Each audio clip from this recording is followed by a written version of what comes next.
honored to welcome Kevin Shipp to the Candace Show. Kevin. Thank you. Yeah, thanks for having me. I feel bad for you because this is like, I'm just going to lock you in here and ask you so many questions right off the bat. That's fine. First, I'll just ask a question I think that a lot of people probably want to know. Very softball question. How does one become a CIA analyst? Do they call you after you place high on your SATs? In some cases they do. And they recruit out of some of the Ivy League colleges. In my case, I had a friend who was in there. I didn't know it because he was undercover. Was encouraging me to put in an application, and his name was Dana. And I said, Dana, that's not going to happen. Not with my checkered and shaded college past. Drugs and alcohol and all. And he said, well, just try it anyway. And I said, okay. So I filled it out, 171, gave it to him, and just blew it off. That's the end of that. And I get a call. This is Kevin Shipp. Yes. This is Mr. X at the CIA. You've applied for employment here? I said, yeah. He goes, would you like to continue with your application process? And I said, sure. How old were you at the time? I was, at that time, I was 27 years old. And they said, okay, then we'll continue, thank you. I said, okay, wait till they do my background investigation, talk to my college friends, Then I get phone calls from my buddies. Two guys in a suit knocked at our door. They were FBI and they're asking questions about you. And I'm like, well, surprised that didn't happen in college. But anyway, they weren't FBI. They were somebody else. So I knew that they were out there checking on me, and I was still convinced, I'll never make it. And then I get another call, Kevin Shipp, we are still interested in your application. Would you like to come into CIA headquarters for an interview? I was like, okay. So I go to CIA headquarters in Langley, Virginia. Walk in there, into the main building. They badge me with the visitor badge. I sit there. Lady in a business suit comes out. She goes, you Kevin Shipp? I said, yeah. She goes, follow me. So I go down this long corridor with combination locks on all the doors. And at the end is this one doorway that's open. And sitting behind the desk is this silver-haired guy up in this big desk. And this is back where you could smoke in CIA office buildings. And he's just chain smoking away. And he goes, Kevin, have a seat. So I sit in the chair, and of course, I sunk down, and so his desk is way up here. I'm like, okay, I know what's going on here. He goes, Kevin, got one question for you. I said, yes, sir. He goes, you ever broken the law? And I'm like, okay, that's the end of this. I said, I'd become a Christian at that point, so I tried to tell the truth the best I could. I said, yes, sir, I have. He goes, well, why don't you tell me about it? So I went through this long litany of drug use and climbing to the top of radio towers and all this crazy stuff we did in college. And when I was done, I was like, oh, well, I told the truth. He takes a drag off his cigarette, blows out his nose, and he goes, I got no problem with that. You want to continue? I'm like, yeah. So anyway, went to the polygraph, and I did the same thing in the polygraph and told them all my. Oh, wow. So they immediately then take you into a polygraph. Well, it was about a month after that. They like you to stew. As they're watching you. As they're watching you. So each interview was about almost 3 months apart for a total of 6 months. Okay, and then one more question. What were you actually doing as your career at that time? I was a starving biologist. Okay. Yeah, I was a biologist. My minor was in microbiology, and I decided I want to find a new career. That I'm not made to be in a laboratory. So that's why Dana had me turn in the application. And so they would call you and they'd wait 3 months to kind of let you stew, and next call I get, Kevin Shipp, yeah, this is Mrs. X. You have made it this far in your process. Would you like to come in for a polygraph test? And I said, okay. They said, come into headquarters such and such a time and date, and they'll send me to an outer building. They do these in an nondiscrete outer building. And they said, on such and such a date. So I walk in there, sit there with all these people that are in the chairs, just frozen, about to take their CIA polygraph. They called me back, and I sat down in the chair, and they wired me up with all the wires, the electrodermal plates and everything, and started asking me questions. And of course, the first one was, Kevin, you ever broken the law? And I was like, okay. And he was like, anything else? No. And then they get into drugs, and they get into alcohol. And later on, at the end of my tour, I became a polygraph examiner. So I knew, much of it is trickery. It's not as much, the instrument is really important, but it's the skill of the examiner and how they ask questions, and they do it in a specific way. So they'll ask mundane questions, and then they'll hit you with the big one and see how you react to the big one. So anyway, I got out of there in 2 hours, which I understood later was a good thing. And got my call, you're hired, work for the CIA, report to CIA headquarters such and such a date for my big briefing, and I was in. You have no idea a lot of times what you're going to be doing until you get in there, which I certainly didn't. So you were just shocked. Here you are, biologist. Yeah, and dealing with test tubes and making no money. And now you're like, actually, now you work for the Central Intelligence Agency. Yeah, and maybe they liked my checkers. Married at the time? No, I was married at the time. Let's see, I was 27, so I was married at the time, yes. And of course, my wife couldn't know anything about it. Once I got in there and found out what I was going to do, you go through your first briefing. I wound up being one of these briefers, but everybody's sitting out there from secretaries to military liaison generals in this big audience, and then they tell them what the CIA is all about, and everybody goes, whoa, and they tell you how special you are, and you're the 2%, and that's when they start working on you. Nobody's like you, and we chose you because you're special, and that's part of how they mess with your mind and get you to kind of be super loyal and test you to see what you'll do later. So anyway, I went through that.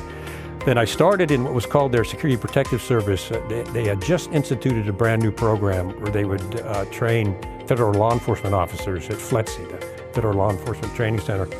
And the CIA would bring them in, get them a clearance.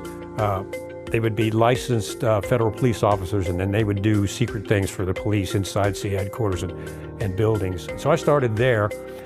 And then what sorts of secret things? Protect the way the statement is, the Security Protective Service protects CIA personnel and facilities. And that means a lot, especially overseas. If you're protecting personnel overseas, you're involved in operations, live or die, which I wound up doing.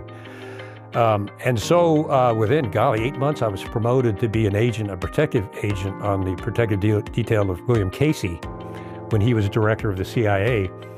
And all the way up until he had his seizure and was taken to Georgetown University Hospital. And then I was one of the agents in the hot seat outside of his hospital room while he was terminally ill. And that's when Bob Woodward claims he got in, which is a fabrication, because we caught him and showed him the door. He never got in there. Wow. And it's in his book, Veil, Secret Wars of the CIA. It's a complete fabrication. Wow. So then I went on to the counter-espionage group. There was a mole in the CIA, and I was in a special unit searching for that mole inside the CIA.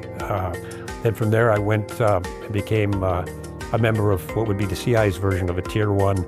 They won't let me say the exact name of the detail. They want me to call it an anti-terrorism assault team.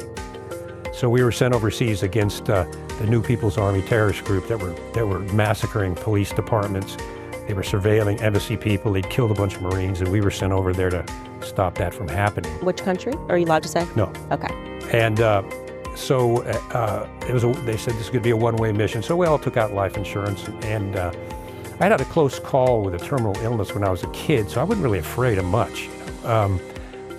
They asked for volunteers, and only a few raised their hands. And then we went through cut after cut after cut through this intense training with counter-assault team training and hostage training and all this stuff. And so now you're learning to shoot, or had you already? You're learning tactical shooting. We had to qualify in 5 different weapon systems. We went through really intense counterterrorism driver training where we're in the dark. We're driving down a track at 80 miles an hour with a car ramming us from behind, an instructor screaming obscenities right in our face, and we had to make a 90-degree turn and do it successfully, or we were off the team. So okay, I want to pause here because you are saying all this stuff like it's super casual, and now I feel like I'm listening to the audio of a James Bond flick. Okay, because this is incredible. So they come to you, and you've got this counterterrorism team, and they ask who would like to volunteer for this. By the way, you might die. Yeah. Because you've said that sort of casually. Yeah, I'll do that. But they basically were like, take out some life insurance. Absolutely. You're married at the time. Yes. And you volunteer because you're a madman, I presume.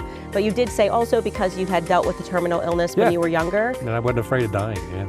Okay. So what was the terminal illness? What were you? I was diagnosed with what's called bilateral hydronephrosis when I was 12 years old, and essentially both of my kidneys had burst, and I was just going to the bathroom and nothing but blood was coming out. So they rushed me to Fairfax Hospital, and kidneys were gone. It was just a mass of blood, and they gave me 6 weeks to live.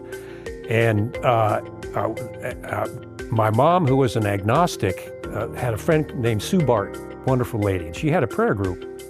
And that little prayer group of ladies, believed that God still heals from the Bible, and so they prayed and prayed and prayed. I didn't know this. They prayed, and I remember I was in the hospital, and of course I was feeling horrible. I was in there for 30 days at that point, and I was their poster child, because I wasn't supposed to make it. And then all of a sudden I started just feeling healthy for the first time in a long time. And I remember sitting up telling the nurse, open the window, let the sunshine come in. She's like, okay. They took me back down and x-rayed my sides, and both my kidneys were back. And this is in Fairfax County, Fairfax County Hospital, yeah. And so after that, I knew something really remarkable had happened. And after my college years, I finally was smart enough to find faith when I started looking into it to get through my thick head. And then I became a very sincere Christian after that. So then, so this is why you don't have this fear of death. Right. Yeah. So you're a dedicated Christian. You're like, all right, this is what I'm going to do. I'm going to go overseas. I'm going to join this counterterrorism unit. And you go through this intense training. You get over there. And I assume you don't die. Nope, I sure didn't. You didn't die. And it's funny that the way that it works, because the CIA is such a mind game that I went native for about 5 years, and I became them, out collecting human intelligence in the field through assets and trying to penetrate governments and things. And what that does, drinking with the enemy, and what that does to your moral compass is just not good. And so for 5 years, I was kind of one of them, Although I was a Christian, I was still a Christian, but backslidden would probably be a good word. So your job was to be dishonest? My job was to steal, to lie, to drink with the foreigners, and I would take mental notes as I was extracting information. We'd get them real drunk, take them out and get them to talk, and then I'd memorize everything they said, and then take coded notes when I got back to the hotel, and then smuggle those back to agency and write reports, and I got a award for that. So I did a lot of that, and it was dirty work. The James Bond image, when you get out, actual case officer work, it's more snakely, I would say. But you've, of course, you've gone through the propaganda of the training. Oh, yeah, absolutely. You're a part of it's a mind-messing organization, absolutely. And the defining moment, which kind of opened my eyes, is we were on the border of the Soviet Union. KGB was everywhere. We were followed. We had a KGB officer that followed us everywhere. We called him Boris. And I left the hotel one day to go up to this little mall and get something to eat in the hotel. And this lady comes up to me and she goes, hi, sir, would you like to hear the gospel of Jesus Christ? Excuse me. And I pushed her away and I said, no, thank you. And I took about 4 steps and I was like, my God, what has happened to me? I went back to the hotel room. I was like, I can't do this anymore. And went back to headquarters, and because I'd gotten some good human intelligence and done some good operations, I got a call from the division chief. We want you to come and do this, collecting human intelligence in the field for the rest of your career. This is an offer that nobody refuse. You can't refuse this. I used to come home and take a bath, and go to church to take a soul bath, after what I'd just done. And I loved my kids and my family more than anything. So I told him on the phone, I said, sir, thank you so much for the offer, but I'm not interested. I'm going to have to turn it down. He goes, what? Your career with this agency is over if you turn this down. I said, well, yes, sir. If that's the case, then that's the case. He goes, it's over for you. Click. He hangs up the phone. And I'm like, okie dokie. Walked out of my office, and I can't mention his name, but he's a real well-known figure, was now with the CIA. And I walked out, my head kind of hanging, and he comes out and puts his arm around me, and he goes, and excuse my French here, but he goes, hey, Kevin. I said, yeah, I'm feeling kind of down. I just got really hammered. And he goes, it's about time somebody told those bastards no. I'm like, that helps. So, in the context of my career, I uncovered this vulnerability. I was put on an assignment looking at computer system connections between the CIA and some of our allied intelligence agencies. And as I was doing an investigation, I uncovered a vulnerability where it appeared that any foreign intelligence service, any terrorist organization could go into the visa section of an embassy where they're just open computers and go into that computer, into the system in the embassy, and identify our covert agents, chief of staffs, and by extension, their assets. And at first I was like, my gosh, how can this be? So I investigated further and dug, and it turned out that it looked like, yes, you can do this. So I contacted the office division and the CIA responsible. I said, look, I think this can be done. And they're like, we doubt it. And I said, well, let me send my report over to you, and you can give it to the division chief and let him look at it, just see what he thinks. So I sent it through internal CIA mail. I call a week later, did you get my report? What report? I said, the one I sent you through internal mail. No, we didn't get any report. So I said, okay, I'll send it again. So I sent it again, waited a week, called him. Okay, did you get it this time? What report? I'm like, what the heck is going on here? The one I sent you. No, we don't remember any report. I said, all right, I'm going to come over to your office in CIA headquarters and I'm going to give you the report over your desk. So I did that. I traveled to CIA headquarters with the report, walked up into the office. There was the division chief's executive aide. And I said, ma'am, here's the report. I think he needs to look at this. And she kind of bristled and said, okay, I'll give it to him. A week later, I called. Did the chief get a chance to read my report? She goes, I don't remember any report. I'm like, ma'am, the one I just handed you over your desk? I don't remember that. We don't remember any report. Then I went into the CIA server in headquarters and they had erased my report from the CIA server. And I was like, what on earth is going on here? You would think that they'd want to know about this and do something. Other guys don't get killed. So guys don't get killed, yeah. And then I get a call from this division chief in a menacing tone, Kevin Shipp. I'm like, this is so-and-so from Clearance Protection Division, I'll call it. I said, yes, sir. He goes, I'm ordering you to drop this investigation and drop it now or else it's your career. I'm like, but sir, he goes, no, I'm ordering you to stop it. Click. And okay, what do I do then? Well, it turns out that my immediate boss, I'll call Jack, leaked my report to the Department of State Senior Inspector General's office. Former decorated CI officer was now one of the leaders in their staff. And I get this phone call on the secure line. Kevin, this is Jim so-and-so. And I knew who he was. I mean, he's very well respected in the agency. I said, yes, sir. He goes, listen, we got a copy of your report and we think there may be a concern here. So I said, yeah, I think so too. He goes, would you come over to State and brief us? And I said, certainly. So I went over to the Department of State, briefed the IG, and they looked at it and they said, yeah, this is concerning. Let us look at this and then we'll get back to you. So I go back to my desk in this outer building. I get a call from Jim. He goes, Kev, this looks serious. We're going to do a global investigation of this and see if this is really happening. Do not tell the CIA what you're doing or what we're doing. Keep this secret. You'll hear from us in about 3 months. So I was like, goodness, okay. 3 months I get a call on the secure line and it's Jim. He goes, Kevin, we need you to come over to State. It's worse than even you thought. I said, yes, sir. He goes, could you be at State this Friday at such and such time? I said, yes, sir. So I went over there and the IG guys buzzed me in on the upper floor and I walk in and there's Jim and the two IG guys. They said, come on back to the conference room. I walk into this room, this long walnut conference room. And I sit on one side of the table, Jim on the other, two IG guys at the end. And they said, the CIA will be here in just a moment. I'm like, ooh, I didn't know the CIA was coming to this. So we wait, there's a buzz on the door opens, and in walks the division chief of this cover protection division. Who told you, drop it? Told me, the division that told me to drop it or else. And they said, have a seat at the end of the table, sir. And this is GS-15 CI official, and way above my head. He sat down at the end of the table. He didn't know why he was there. He was kind of nervous.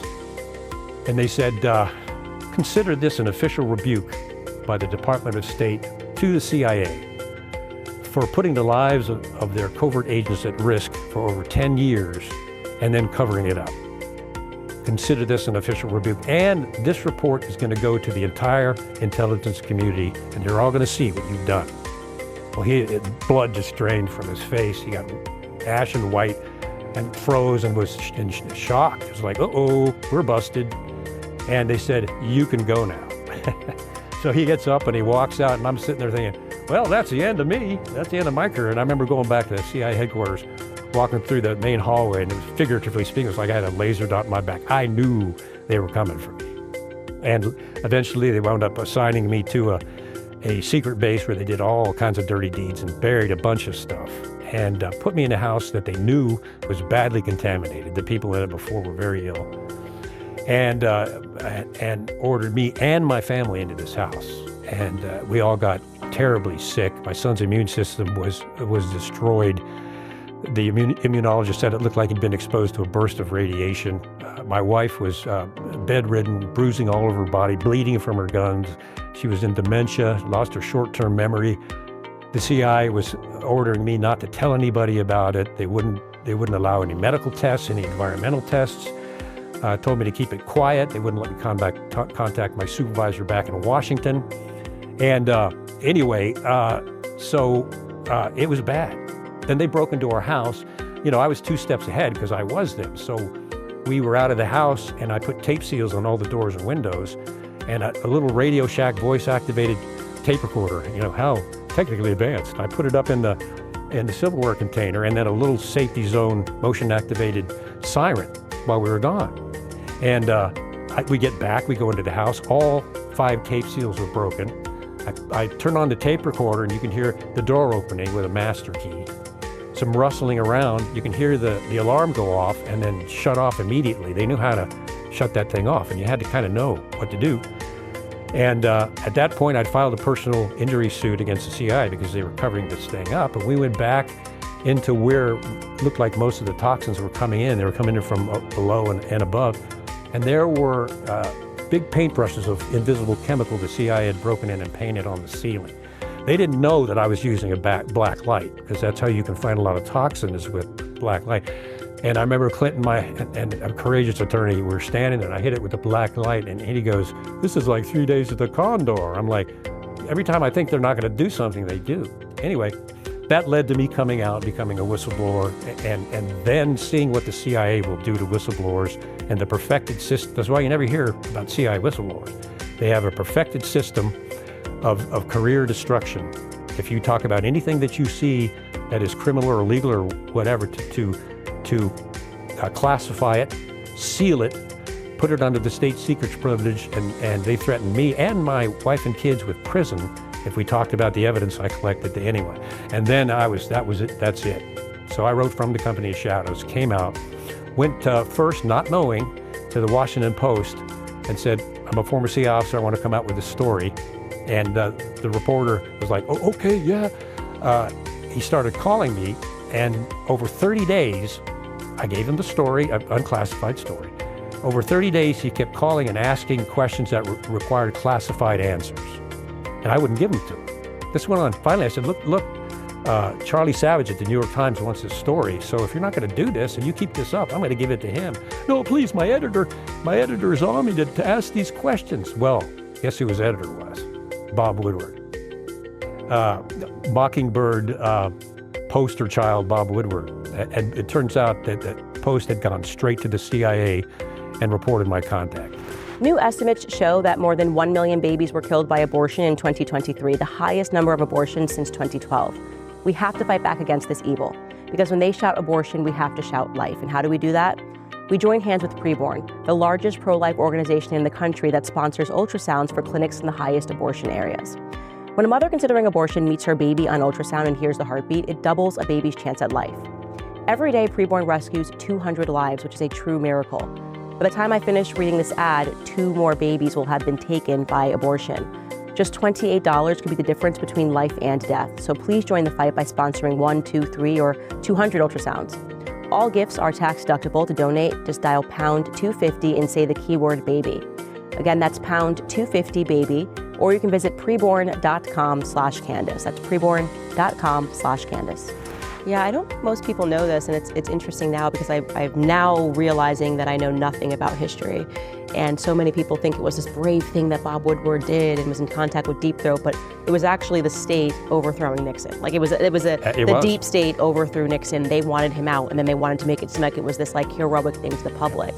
Right. So actually Nixon was a victim of the deep state. That is correct. Just like JFK was before him. And so realizing that Bob Woodward, his claim to fame is, "I had a source." Yeah, your source was the CIA that was trying to radically oust a president, stage a coup, essentially. Yeah. So you realize then at that point, and by the way, just to slow this down, I know people that watch this already know about Operation Mockingbird, but it is really one of the most crucial ones to understanding the mainstream media web. The CIA puts this into place and quite literally just puts journalists on the CIA payroll to be able to control the information that's getting out to the public after JFK gets shot. They're worried about what's going to happen. The public is asking too many questions, so they just want journalists to all say the exact same thing. And we still see this today. There was no discontinuation of Project Mockingbird. So you make the mistake of going, there must be a noble media member at the Washington Post. That was all in the past. It doesn't continue today. Well, and what year is this, by the way? What's that? What year is this that you're dealing with? Let's see, that would be 2012. Okay. And then that's when I wrote From the Company Shadows. So yeah, and then I started experiencing firsthand other major publishers, when I wrote From the Company of Shadows, no, we can't touch that. We don't want to make the CIA mad. And the CIA had threatened a lot of journalists and a lot of publishers, don't touch anything against the CIA. So they were all terrified. And plus, the editors of the Washington Post is one of the founders of Mockingbird. Philip Same and for the Catherine New York Grant. Times. What's that? One of the highest paid. New York Times, yes. Time Magazine. They had more than 400 reporters and news anchors on CIA payroll when Operation Mockingbird started. And now they operate two ways. A journalist with any major news media or news periodical knows that if they do a real investigative piece on the CIA, they're done. I mean, their editors tell them that many editors have a quid pro quo with the CIA not to report negatively on the CIA. And there's some major news organizations that people watch that have that relationship. And so if they say anything negative about the CIA will stop feeding them stories so that they can get the first scoop and cut them off.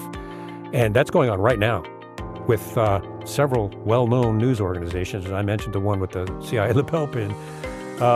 So clearly going on. Then this last administration, thank God, which is out the back door, started what's called the Trusted News Initiative, where the CIA signed an agreement, or the Associated Press, the Washington Post, of course, and all four social media companies in the Trusted News Initiative signed an agreement with the DNI and the CIA not to censor certain pieces of information on all social media and in their reporting. Literally signed an agreement not to do that. Now, when you sign a CIA agreement, especially if there's money involved, they'll put you under a non-disclosure agreement with the threat of prison if you talk about anything you're not supposed to talk about. And that's how the CIA controls journalists. That's why there are no whistleblowers until recently, because of the NDA. You come out and you talk about this, you're going to prison. You sign a secrecy agreement as an officer, never to put anything out without the CIA approving it, which means they'll redact or black out the entire thing, which they did in my first book, and sit on it for a year or two. That's what they do every single time. And some of that's in the book. It's really compelling to consider that you did what you thought was an act of service, trying to rescue the lives of other CIA servicemen. Report this, hey, this must be by accident that we have this exposure to them, that people can access their information via visa application, whatever it is. And this resulted in you being poisoned. Like they were just going to poison you and your family because how dare you, and it was a direct order.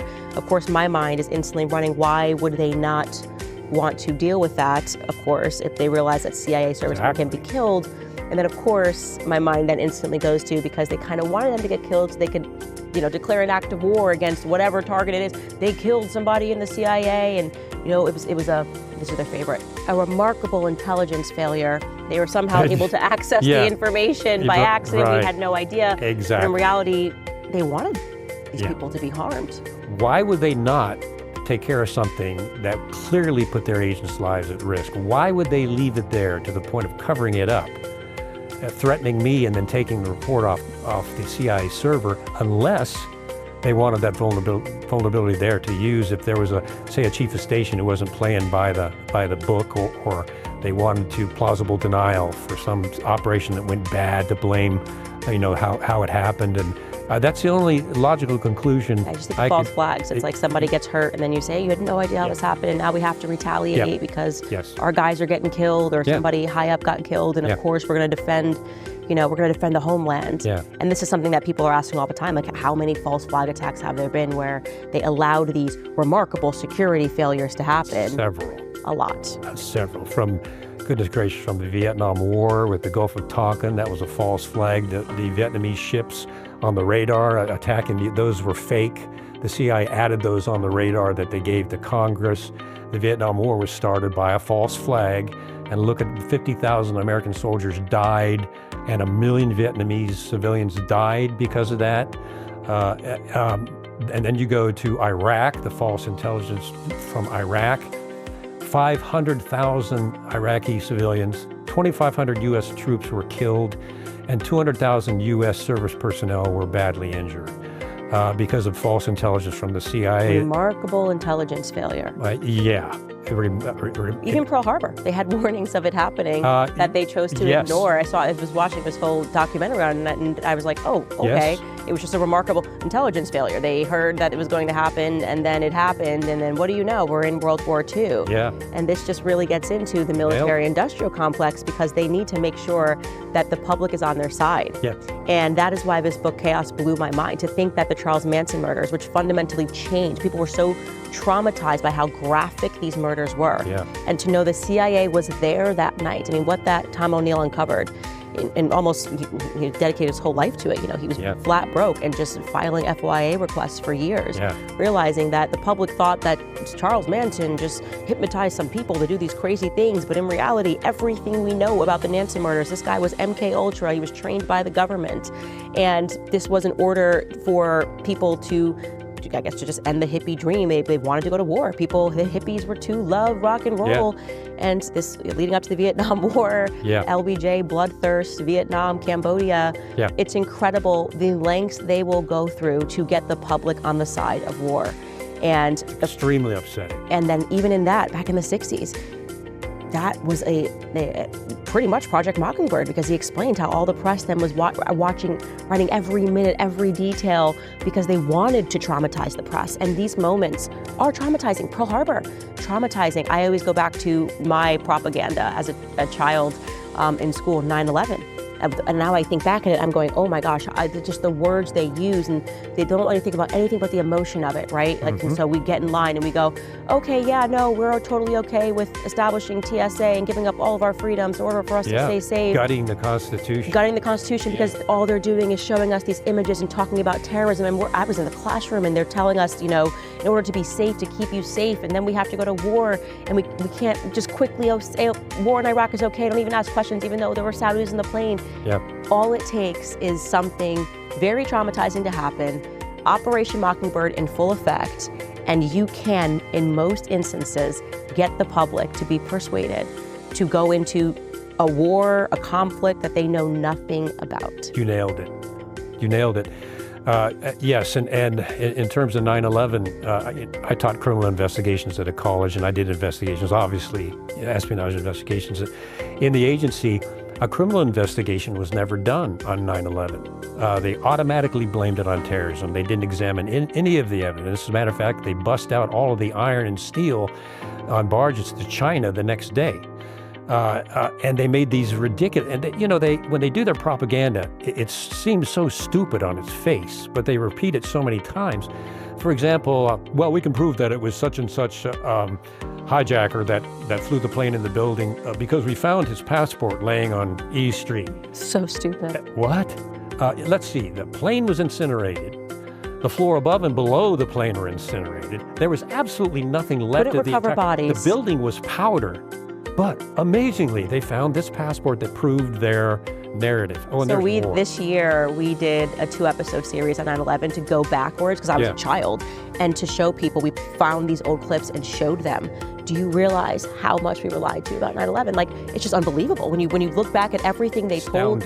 Astounding. And then the things that they ignored that happened that day, and the presence of the Mossad that was there, and and they never really answered the question. And just Tower 7? Tower 7 was very clearly just drops to the, come on. You cannot explain that away. I mean, and then when you learn even more, which I didn't even show on the show, about the art students that were there, that were also intelligence Israeli agents. art students, and then the weeks leading up, just like, it's what a coincidence. What a coincidence. And I did some research on plane crashes, as I'm sure many of your viewers have. And every single plane crash, especially a large aircraft, there's always wreckage left of the parts that can't be blown apart. The landing gear and the engines specifically. A lot of times the nose cone. Well, Shanksville, Pennsylvania, no wreckage whatsoever. The Pentagon, there were no engines. There were none of the landing gear, nothing. And yet there were servicemen around that said, I've served in active military, it was a missile. I can tell you the sound of a missile. And they ignored all of this. And then we even pulled an old clip of a CNN journalist who was on the ground that day and said, I got up close, there's no plane. And they just kind of tried to wipe this from the internet. Yeah. And so we had to dig up this. I'm like, you had a CNN journalist who was just probably telling the truth. And he was like, I'm here, this is amazing. Like, I got up close, there's no plane. Yeah. And you just see this perfect hole. And then you have all these people who have been active military zones who said, I heard a missile that day. They don't release, they classify images of the plane videotape from the gas like 2000 station. And who knows when Tom Fitton and Judicial Watch was finally able, and you can't see anything. Yeah. It's like, what hit the Pentagon that day? Yeah, just directly. And then they call us conspiracy theorists. Yeah. Which is a part of Operation Mockingbird. The CIA created that. The CIA term. created that, and I've got a copy of that memo, calling people conspiracy theorists. Well, let's just change that and call it conspiracy investigators. How about that? Which is what we need these days, you know. So. What do you mean you got a memo of conspiracy theorists? There's a memo where finally a Freedom of Information Act request was answered. They gave a memo where the CIA said, responding to the JFK assassination, we need to respond to the conspiracy theories that are out there about this shooting. And that's where the conspiracy theory label came from, was from that memo. And that's used to be an easy out to brand somebody a conspiracy theorist to avoid the facts, like 9/11. There needs to be a criminal investigation despite the destruction of evidence of 9/11. There never was. And in the book, Alvin Buzzy Krongard, who ordered the CIA IG to silence and destroy me because of what was on that base, or dirty tricks on that base. Alvin Buzzy Krongard, George Tenet's XO, came directly from Wall Street. Alex Brown's and Sons was his corporation. Krongard didn't want anybody to know this, but he'd been affiliated with Wall Street with the CIA for years. And Tenet, he made it look like that was his first stint, and they just brought him in from Wall Street. Well, that wasn't true. He was associated with the CIA for years. And a few days before the planes hit the towers, Buzzy Krongard's company short sold all their stock in United Airlines and American Airlines. And in the 9/11 report, which is almost like the Warren Commission report, they didn't really want to find anything, or they mentioned there was some short selling going. Short selling meaning something's going to happen, so you sell your stock for cheap. There were some companies that short sold stock in the airlines, but we found nothing there. Same with like Larry Silverstein, who purchased the insurance on it just 6 weeks before. Yeah. And we found no trace that Al-Qaeda had funded it, Buzzy Krongard's not mentioned because he was the one that his company short sold those stocks, but it's stuck way down in a footnote in the 9/11 Commission report that there was this company and blah, blah, blah, blah. Well, that's in our book. Now, which company was this? This was Alex Brown and Trust, which was later bought by the Deutsche Bank. Buzzy Krongard came over acting like he was only making $1 for service of his country, when in reality he made $71 million off the sale from Alex Trust and Sons to Deutsche Bank. Before he came with the CIA, he was a multimillionaire, but he claimed that he was doing it for a country. It was Buzzy Krongard that went after me when I uncovered that vulnerability and ordered this CIA IG, and I named the name of the IG person at the time, to personally attack me. I was approached at an offsite. I was a program manager for the Department of State after that, and the former senior IG official that was there when they were ordered to destroy me had retired, and he'd come with this company I was with. He comes over at this program manager conference, and he sits down, and I knew him. His name is Larry. I can't give his last name. Larry goes, Kevin, I need to talk to you. I said, yeah. Larry goes, listen, I was on the IG when your case hit. We were ordered to silence and destroy you. This is a CIA IG. He said, I just wanted to apologize for what they did to you. And I said, that's great, Larry. I wish somebody would have done something before, because my family was really sick. So just a witness, but they did. Reminding you guys that you should be drinking 7 Weeks coffee. Why are they called 7 Weeks coffee? Because at 7 weeks, a baby is the size of a coffee bean, and it's the same time a heartbeat is clearly detected on an ultrasound. That's why they donate 10% of every sale to support pregnancy care centers across the country. They've raised over $500,000 for these centers, and they've saved over 5,000 lives.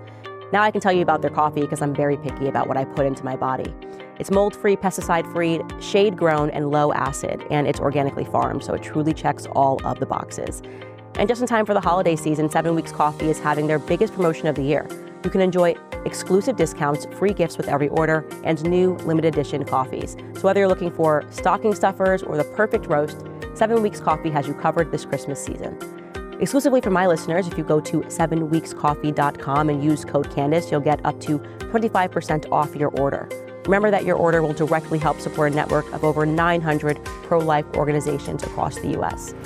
It's interesting to realize how severely propagandized those agents have to be to realize you're working for an agency that is sending you out to destroy somebody who has worked for this agency, which means they're teaching you loyalty that they are not ever going to reciprocate to you. Yeah, that's right. And that doesn't come online for these agents. I think about that all the time as I'm unpacking all of these things and what the CIA has been involved in. And, I was even speaking to a guy about the moon landing and how many people got killed, very bizarrely died in mysterious circumstances.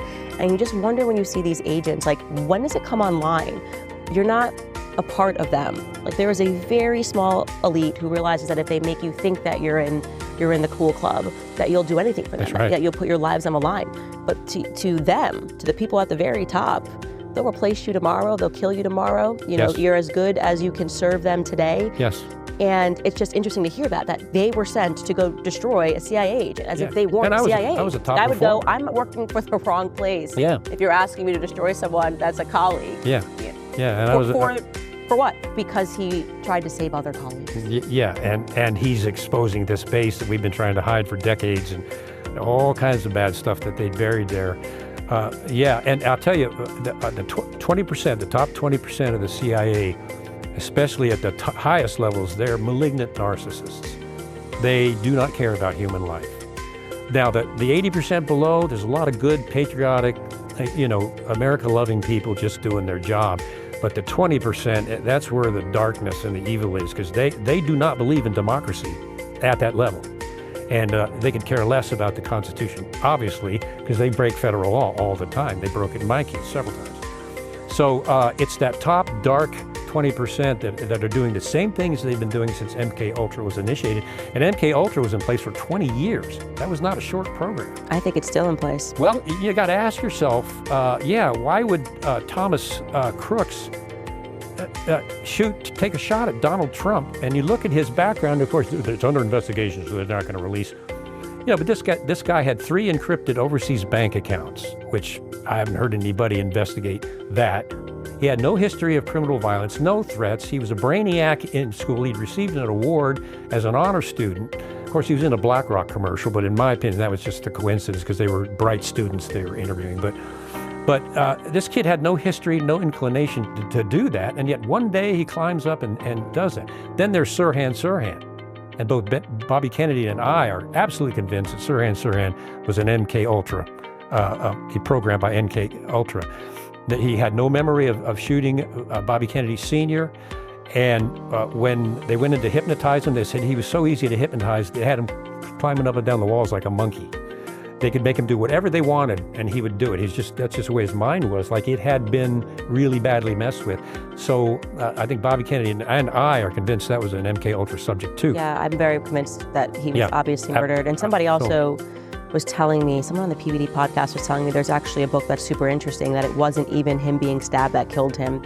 It basically, And one of the things that you also learn in this chaos book, which is the same, which is that there are corrupt medical examiners. And after people die, he was telling me that there was an injection that went into his neck and that killed him instantly. So there's always a lackey, and then there's supposed to be someone that makes sure that the job gets done. And so that's one, I haven't had time really to explore that death, but Tehran, I really want to look into that, but it's very likely. You can always tell in the manner and the swiftness that they lock down an investigation and want the media to move on. Because why would the media move on so quickly from someone trying to shoot President Donald Trump if it wasn't because we were going to find who was implicated was going to be the CIA? And I also was stunned by how every network was covering that rally. Like every network who hates Trump was there that day and was covering it. And I think about that now when I think about these sort of mass psychoses that is supposed to come out of these events. If everyone's watching and he's speaking and then he gets shot on camera, and then afterwards, what they already had ready to go, they said, Iran did this. Do you remember this? Yeah, oh yeah. I'm like, what? We Thomas Crooks and Iran? Come on. We received intelligence from Iran. From Iran, they were going to do it. Baloney. Yes, of course it's baloney. So this random kid was really hooked up with the Iran regime. CIA propaganda. Absolutely. And I'm thinking, does anybody believe this nonsense that Iran had anything to do with this? Like, this is the state trying to take out Donald Trump. And I'm going, please, Trump, do not accept that. They are obviously have trained this kid. And it's funny you remark on him being a brainiac because a lot of these, and I'm blanking on his name, and maybe one of you guys can tell me, the Connecticut shooting, the school shooting that was horrific, Adam Lanza was another one of these brainiac kids, and the FBI paid him a visit after he was able to hack into their computers when he was really young, and they said, well, you may work for the FBI one day. And it's, and I don't know if it's alleged or if I actually read this in a mainstream media article, that he was visiting Yale often, and we know, what was he doing? So he gets to visit early on because he's a brainiac. Next thing you know, and you can see in his eyes, he looks drugged out of his mind. Oh, absolutely. And so these are the questions that I would have thought years ago was a conspiracy until I really learned about what the MK Ultra program was. I mean, we're talking even attempts to turn someone into a psychopath by sexually assaulting them when they're young, sodomy, all of these things. Our government did this. Yes, they did. They did.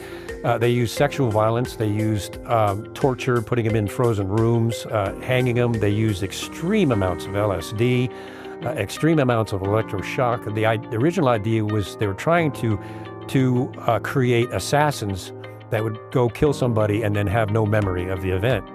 Sirhan. And also John Lennon, the night that he was shot, the CIA was there that night. And these normal, average people, successful, many times intelligent people, just go out and do these horrific things with no prior warning or indicators behaviorally at all. And then with Adam Lanza, you look in his eyes, and some of these people's eyes, and his brain was on. He'd been on something for quite a while. I mean, that's pretty clear. He'd been driven mentally insane, and that's what Ultra was designed to do. To train criminal killers, but who would not remember what they did, and to train couriers as mules who would courier information over to intelligence agencies and then forget the information that they were just given. Also to do that, and then to do enhanced interrogations even way back then. And the torture program was not just waterboarding, by the way. But to do enhanced interrogations back then, and that's what MK Ultra was all about. From Jolly West Lewis, who was the chief of psychiatry at UCLA, and denied any involvement in MK Ultra, which was developed by Dr. Sidney Gottlieb, who was the madman of the program. And Jolly Lewis, Jay West, he went by sometimes. West claimed that he had nothing to do with MK Ultra, and he would sue anybody that said that he did, and up until he died. Well, Tom O'Neill did a superb investigation where he went to UCLA and found West's notes and records that UCLA hadn't gotten rid of yet, and he went through them meticulously, and he found correspondence between Dr. Sidney Gottlieb and West about MK Ultra and how they were going to try to hide it and try to move it out in the field, and made that connection right there. Shocking part of the book.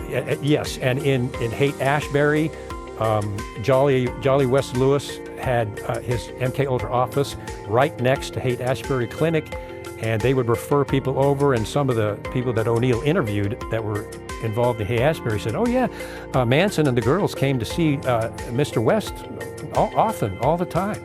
And then they go out and do this horrific murder that's beyond imagination. Come on. I think he really hit on a big truth there. No, he did. And that's why I say you have to read this book, because it really, you really have to confront how evil our government has been and therefore is, because they have not, it's not like there was some mea culpa. We did this and we're sorry. They just keep these things up and they keep gaslighting us and they keep pretending that these people are one-off Looney Tunes. And then you realize that there is some connection with an MK Ultra program, or the government had visited them, or they were brainiacs. Exactly. You really, really have to understand what the MK Ultra program is. And so it completely changes the way that I view all of these events, because I don't view them as random at all. It should. I know that they want us to view it as random. And it's so interesting to see as more and more things get exposed. You know, we have the Diddy case, and all of the same elements are in everything. Drugs, people not remembering things, feds are somehow involved. In the Diddy case, are saying, you know, he had a number that he could call. This was being alleged by the person who brought the lawsuit forth and really exploded things, that the LAPD, very similar to Charles Manson, there was a person that was working for the feds that could just make things disappear, and they could rely on the media to lie about things that were happening. Yeah. Shocking, I'm going, but not so shocking once you realize this has been going on at least since the 60s. Oh, yeah. And so that also brings us into the Jeffrey Epstein thing. I was about to mention it. Yeah, so the Diddy is kind of like the Hollywood of the Jeffrey Epstein, which is something the media worked very hard to bury for a very long time. And the most compelling part of the Jeffrey Epstein thing is how they just sort of released him and allowed him to live in his house at first. And when questioned about this, what's his name? Acosta said, I was told as a judge he was intelligent. That he was intelligent, and that is the reason I could not prosecute him. So there was somebody above me who said I could not prosecute this asset. That's right. That's right. What are we to make of that? What do you think about Jeffrey Epstein? Epstein was a CIA Mossad asset that was recruited and was doing a blackmail operation. I think that's crystal clear. No question about it. So tends to be the party guy, just like Diddy. Drugs, cameras, drugs. The CIA, as part of MK Ultra, had Operation Climax, where they would lure Zhongs in with drugs and prostitutes, and then this drunk CIA schmuck would sit on the opposite of a two-way mirror and take notes on what, just evil, wicked stuff. And that's what they're using Epstein for, was blackmail operations. And they got some pretty high-level people snared into that, and they haven't released the entire list of close Epstein confidants, but Israel's former prime minister was one of them. Which prime minister? Bahoud. Trying to remember. You'll have to check it. I'm drawing a blank on his name. Bahoud something. They got Barak? Yes, they got a picture of him visiting Epstein in his New York apartment. And he was well connected to Epstein, but that was all in secret. That is the intelligence part of Mossad. And of course, they couldn't do that without coordinating with the CIA. I ask this question now, the more I learn, there just always seems to be this connection between the CIA and the Mossad. And I'm going, is it just... No. They're the same organization. I think the more you look back into history, and it's always somehow the CIA and the Mossad is there on the day that JFK gets shot. We learn about like MLK, we learn about 9/11, and I'm just going, okay, why does it seem like there's a union here, a marriage here? Mossad is like the sister of the CIA. They're joined at the hip, kind of like Siamese twins, and they use each other for intel and operations and things like that. They are extremely close and in an extremely sensitive relationship. Oh, yeah. And it totally explains what Epstein was doing. And also Ghislaine Maxwell's father, Robert Maxwell, when he died, and didn't he die rather mysteriously? I'm not sure. He fell off, he found dead off his yacht floating in the water. They claimed it was a heart attack. Of course. Just when he was coming under scrutiny for arms dealing and connections with the CIA and being a Mossad agent, actually a double agent with Mossad and KGB.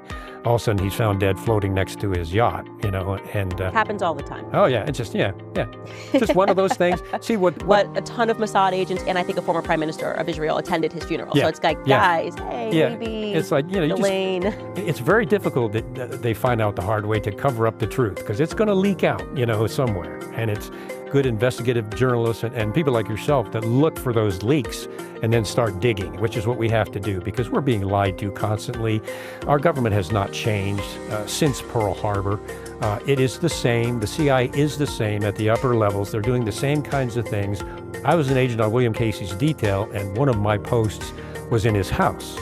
And just underneath where he was sleeping, and we were protecting him, and Khomeini had a price on his head. So we were intimately next to William Casey there and in his office and when we were driving in the motorcade, but none of us knew that Casey had done an operation to kill a suspected imam by planting a car bomb outside the mosque and setting it on a timer. Well, the imam that they claimed was a terrorist came out near the car bomb, but one of his patrons asked him a question, so the imam turned around to go back, but the timer was already set. Bomb went off, killed 64 women and girls at the girls' school, and it turns out it was the wrong imam. Well, Casey was doing that. We were living in his house. We didn't know because we weren't up in that 20%. That's what I'm talking about. That's where the darkness is. And when, thank God, Bobby Kennedy's in there now, and I hope the Trump administration now will start hacking away at that top 20%. And in Twilight of the Shadow Government, I call, me and Ken, for reform of the CIA and removal of that covert operational power that it has to conceal what it's doing through secrecy. I'll tell you one thing, the last can be that wanted to shatter the CIA. I know. Not live to tell about it. So. They are in extreme danger, not just in the United States, but from global powers, both Donald Trump and Bobby Kennedy, without question. Mm-hmm. And I think it really is waking up the masses to this so people understand this and don't think that these events are random. Yeah. That offers protection to them in many ways, knowing that that you're not going to run the same Operation Mockingbird and try to tell us that a random person tried to shoot Donald Trump. Like, we are going to speak about the truth. And you always know when you really have arrived at the truth because of the way the media attacks you. Yeah, right. And the way that I've seen the media, once I started getting interested in this and the media attacking me. Yeah. Oh, yeah. I'm banned from Australia. I'm like, I've never committed a crime in my life. How do you get banned from a country you've never committed a crime in your life? That is so and it's ridiculous. just like, I'm on the ADL's list, and I'm going, okay, it's because I'm telling the truth. And when you start speaking real truth to power, of course, the mockingbirds don't like it. No. They are sent down to try to destroy intentionally. You. Yeah. Especially you, because you're coming out with the truth, unvarnished, and there's no question about that.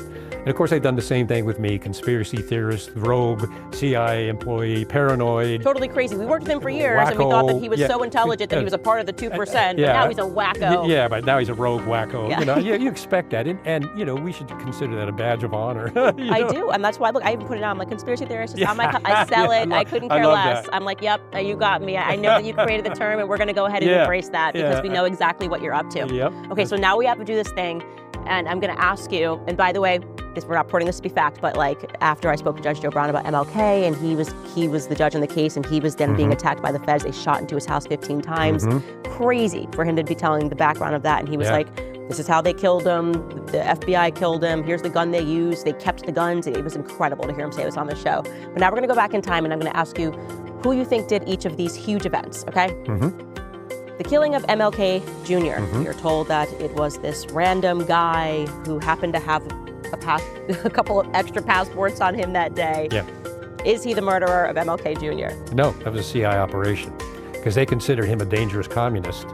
And the FBI was bugging in churches where he was giving some of his speeches in churches. They were bugging the podiums and following him around. He was a top target for elimination. So, and what the CIA does, is CIA specifically, and sometimes the FBI, there's always a boogeyman. There's always one person. Well, this person did. Osama bin Laden did it, so let's move on. We got him, so it's over. They always have one person. That's their MO. That's a scapegoat. We got him. The whole operation is over. We solved it. Now, forget about it.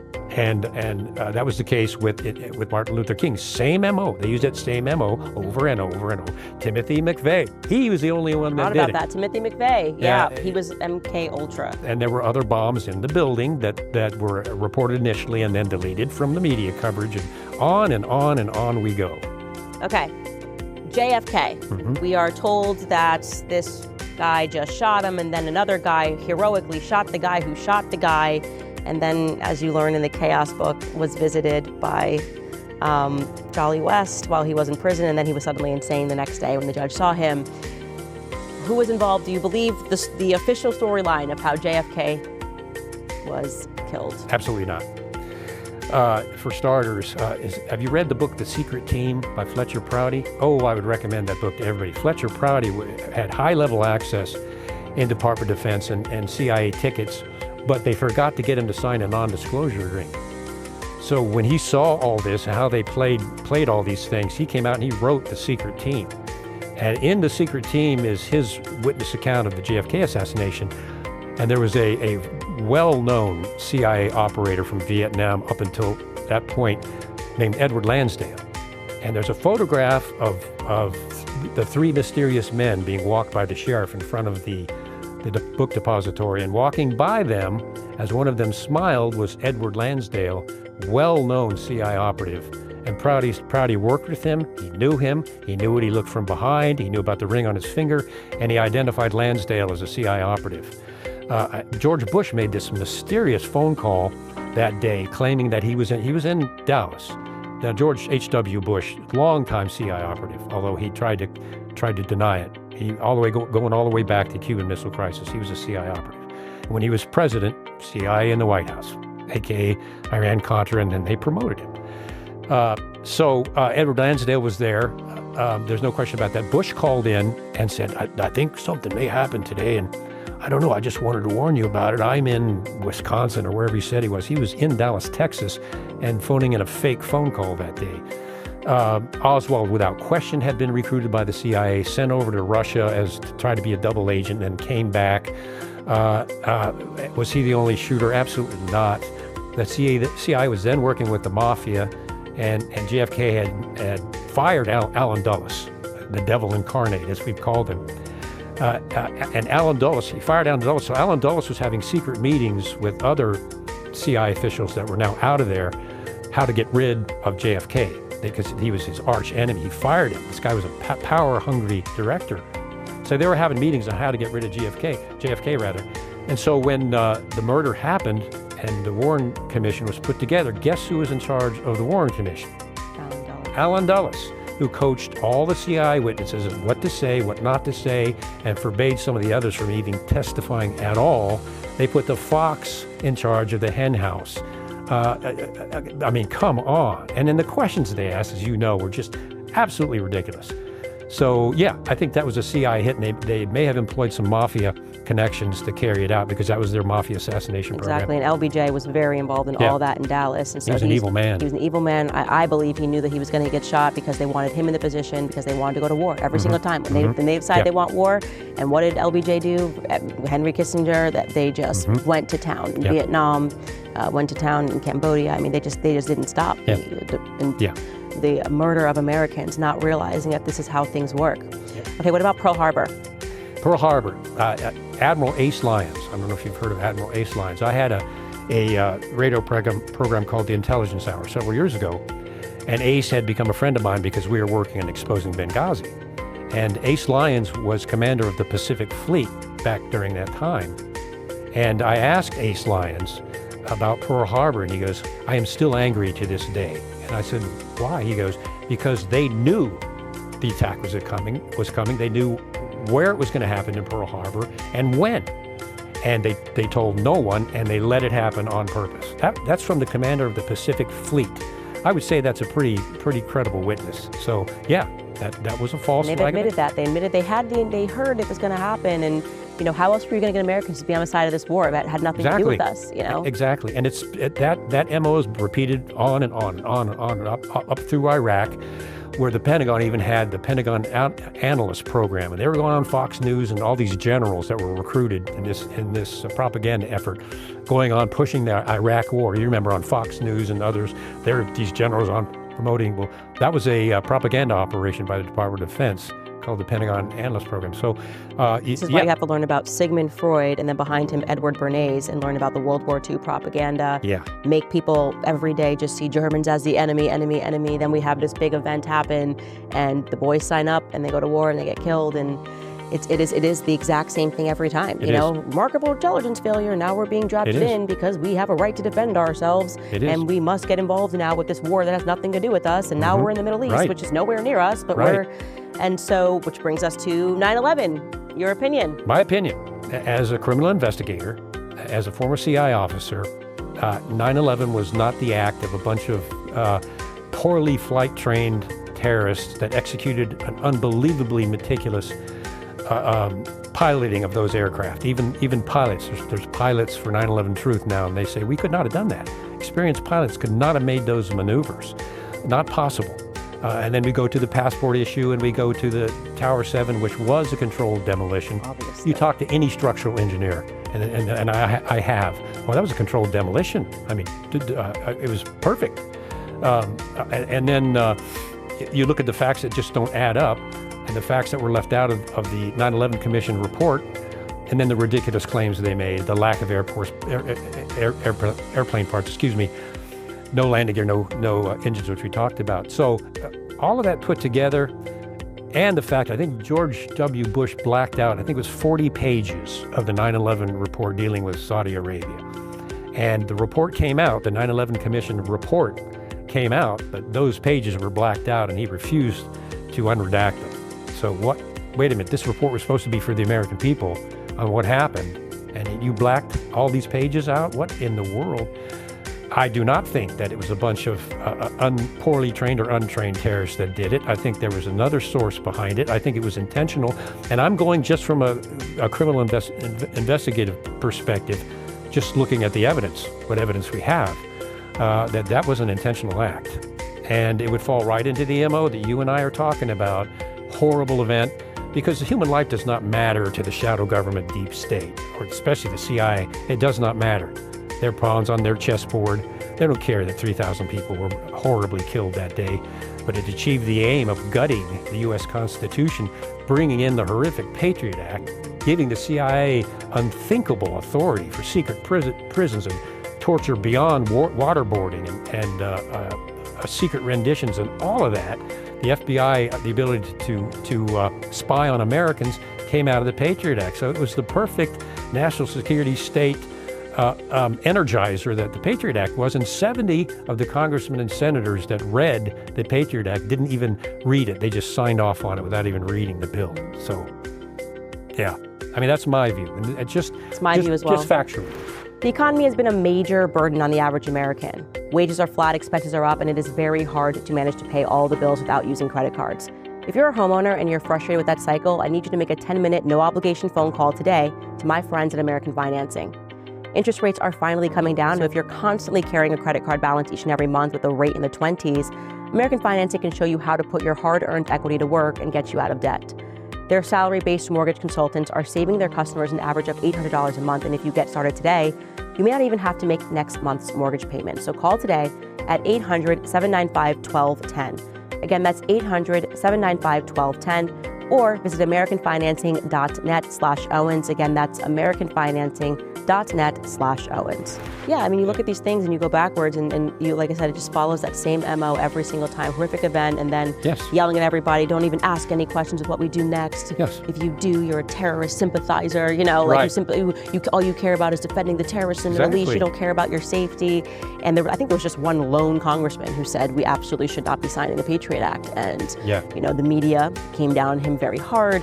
How could you have this perspective? 3,000 Americans have been killed. Again, that emotional conditioning to make us not even think about actually the probability that it's just an evil government that is willing to kill people to further its imperialistic aims, whatever that may be, whether it's they want oil, whether they want more land. And so I'm hopeful that people wake up to this, because now that I am very aware of this pattern, now that I have confronted the evil of our government, I am deeply fearful, as you said, for Kennedy and Trump, recognizing that if you're talking about coming up against the deep state is quite the enemy to come up against, because they have killed presidents, in my view, and they will kill as many Americans as it takes to retain their power. I think we have the right team to do it. I think even having it be Kennedy, with the history of the Kennedys and Trump and his ability to just keep going. It's remarkable. It is remarkable that we really do have this chance, and at the same time, people waking up to what the mainstream media is. So Operation Mockingbird is failing. Which for the first time doesn't work anymore. So they can keep that operation going. It's good for business for me. That's right. It is. So, I mean, it's so encouraging. Yeah, it is. It's very encouraging. And so now you can hear them starting to have the conversation of, we've got to get a handle on these podcasters with their misinformation. And go ahead, make our day. Make our day, because the people are awake. Okay. Give everybody the name of your book and where exactly they can find it. Guys, this is a must read. You absolutely must read this book. It's called Twilight of the Shadow Government, How Transparency Will Kill the Deep State. I wrote it at some risk because the CIA blacked out redacted information in my last book, From the Company of Shadows, that was unclassified, violation of Executive Order 12356. It's a felony. And so I knew that in this book, they were going to either redact the majority of the revelations that we write about, or sit on it for a couple of years. So I gave it to the CIA and let them have it for 3 months. There's an old law that said they have to get it back to you in 30 days. They'd never abide by that, based on constitutional freedom of speech, but they never abide by that. So I let them sit on it for 3 months, and after 3 months, Kent Heckenlively, my courageous co-writer, we said, all right, they asked me for approval. Can we send it to the publisher? And I said, do it. So we sent it to Skyhorse and published it before the CIA approved it. And it's the only way I could get this out. I took some personal risk, which I'm glad to do because it's so important. We don't know what the CIA is going to do, whether they're going to try to take my royalties from the book, which they usually try to do. I mean, I've already been threatened, poisoned, broken into. It's like, whatever, you know. But someone had to take the risk to do that finally, to expose what the CIA is. Where can people go to support you, aside from buying the book? Like, is there anywhere people can go to just support you in general? Because I just think that when you see someone like this, who's actually it's funny that you say Skyhorse published it, because when my producer first said, you want to get this guy on, I instantly went, okay, is this going to be a limited hangout? A limited hangout is when, like, you know what I'm talking about? The CIA allows people in the CIA to come out and pretend. And then when I saw that Skyhorse was publishing, I said, oh no, this means that they, like, the publishers will not publish his book, and he has to go to a more independent type of publisher, because I'm dealing with that same thing. I'm not allowed to publish my book anywhere. Even though I had a New York Times top-selling first book, they basically go, oh no, this girl can't be published anymore. So when I saw that, I said, no, this guy's the real deal. They're obviously closing doors on him intentionally. And I violated my NDA. No CIA officer ever done that. We got to support you, and we got to make sure people know your name, know what you're doing, and so anything shady happens to this guy, we all know who did it. But where can people just go to support you in general? Well, there's my YouTube channel, Kevin Shipp 1, and most of my videos there are free. I'm on Twitter now, X. It's at Kevin_Shipp, and I post things about this regularly. Or they can find me through Skyhorse. And the book, Twilight, or The Shadow Government, is a mission for me. I don't know if I'm going to be able to keep my royalties. I have some... If not, please start not a GoFundMe, Give, Send, Go. Yeah. And with a Christian company, Give, Send, Go, and we will support you, because I'm like, you know, we are, and it's just funny that you're Christian, because I have just felt this is the Christ is King year, and Christ is truth, the way. You must just follow the truth and be willing to face the consequences. I have done that this year. And it's just funny to hear your background story. Oh, my life got saved because people were praying over me. I left the CIA because a woman randomly said, do you know about Jesus Christ? And here you are. And you realize why you were saved when you were young. Why you were chosen to go through CIA. You weren't chosen by the CIA. I believe you were chosen by the Lord to do that. And because he wanted you to see it up front, so that you could have, you know, you would be able to speak to the public about what we are actually confronting. And you have survived the poison. Even you've got like a lot of lives going on here, the cat. And so in every capacity that we can support people like this, you guys, I am like, we've got to do it. This is what the people that are just trying to tell the truth. So if you do start a Give, Send, Go, if they try to take your royalties, please email us. We will be the first people to be like it. And that's what I do. I'm knocked off of YouTube. I can't make any money on YouTube. And so we turn to locals, and people, $1 a month, $2 a month.